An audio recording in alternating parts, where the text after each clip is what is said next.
Dan untuk mengetahui situasi terkini di daerah terdampak banjir bandang, kami telah terhubung dengan rekan kami Wahyu Sikumbang di Kabupaten Agam dan Eka Guspriyadi di Padang Pariaman, Sumatera Barat. Selamat sore Eka dan Wahyu, kita ke Eka terlebih dahulu. Eka, seperti apa situasi saat ini? Apakah evakuasi terhadap korban masih terus dilakukan oleh petugas, Eka? Fadil. Tolong Fadil, kami langsung. Eka, Anda bisa dengar suara saya, Eka?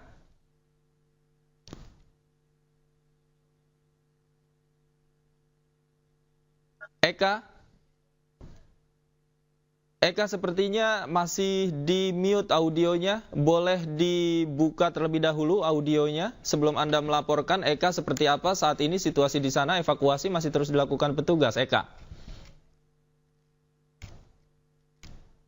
Baik, dapat kami laporkan di Kabupaten Padang Pariaman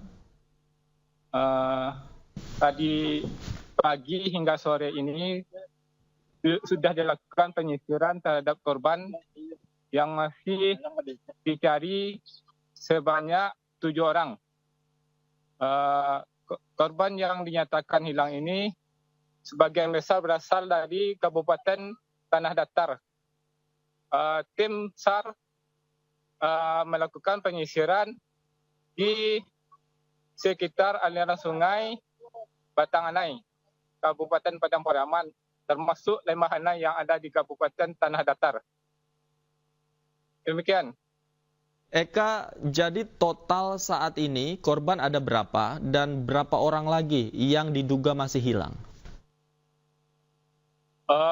Korban yang ditemukan di Kabupaten Padang Pariaman sebanyak 12 orang, yang masih dicari sekitar 7 orang.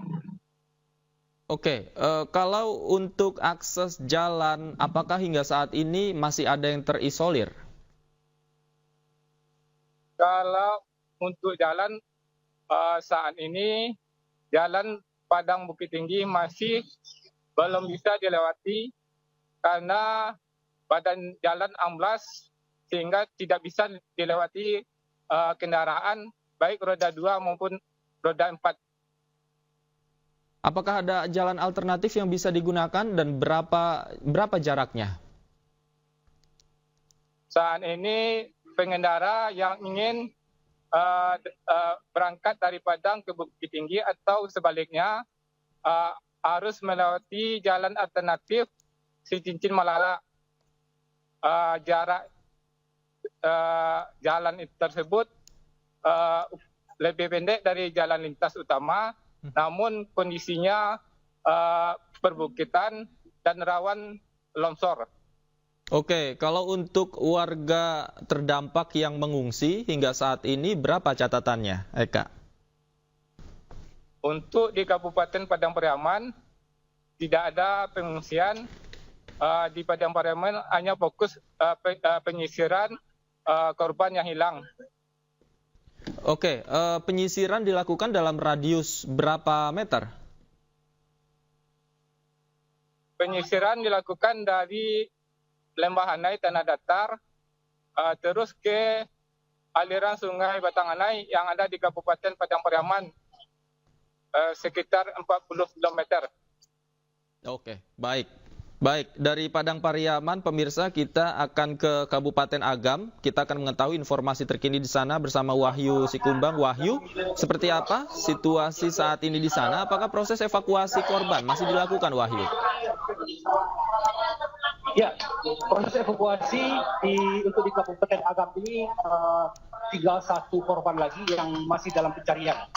Dan itu akan pukul 6 akan dihentikan sementara dan akan dilanjutkan besok. Korban yang masih dicari itu atas nama itu warga Sungai Pua, itu atas nama Sahar, pria berusia 60 tahun. Sementara tadi siang sekitar pukul 11, 1 korban lagi sudah ditemukan dalam kondisi sudah meninggal dunia, jenis kelamin perempuan, warga Kecamatan Canduang, itu identitasnya Halimah Kusadiah, perempuan berusia 30 tahun. Korban ditemukan sekitar 7 km dari tempat dari rumahnya dihanyutkan banjir bandang hingga ke daerah di Biaro, di Jorong Lambah. Demikian. Oke, kami mendapatkan informasi petugas juga memperluas area pencarian. Betul demikian, Wahyu? Betul sekali. Petugas tadinya memperluas area pencarian, namun sebelum petugas berhasil menemukannya, warga sudah menemukan di daerah jauh, di daerah di 7 km dari lokasi pencarian. Pencarian pertama sampai 3 km itu sudah mulai diperluas, tapi duluan warga yang menemukan di daerah itu. Oke, apakah ada dugaan sementara di titik mana korban diduga masih hilang? Di daerah Sungai Puar, itu di kecamatan Sungai Puar, itu pencarian difokuskan di dekat kantor, di dekat Masjid Jamiah Galuang, masih di sekitar situ. Kalau untuk di daerah situ pencariannya tidak diperluas karena beberapa korban memang ditemukan di situ untuk menumpuk di sana. Kalau yang diperluas itu tadinya di Kecamatan Canduang ini, dan dengan ditemukannya jenazah Ami tadi, pencarian otomatis dihentikan untuk daerah Canduang di tempat saya melaporkan ini. Oke. Wahyu, Anda berada di tempat pengungsian warga terdampak. Dari pantauan Anda, seperti apa gambaran kebutuhan yang memang saat ini diperlukan oleh para pengungsi? Ya, kebutuhan untuk logistik sepertinya sudah mencukupi dan setiap hari terus bertambah, seperti makanan dan kebutuhan selama pengungsian di sini seperti selimut, beras. Kalau untuk kebutuhan obat-obatan lainnya, posko juga sudah menyediakan, ada posko kesehatan. Kebutuhan bantuan-bantuan terus mengalir ke sini. Tadi saya juga sudah wawancara dengan pengungsi di sini.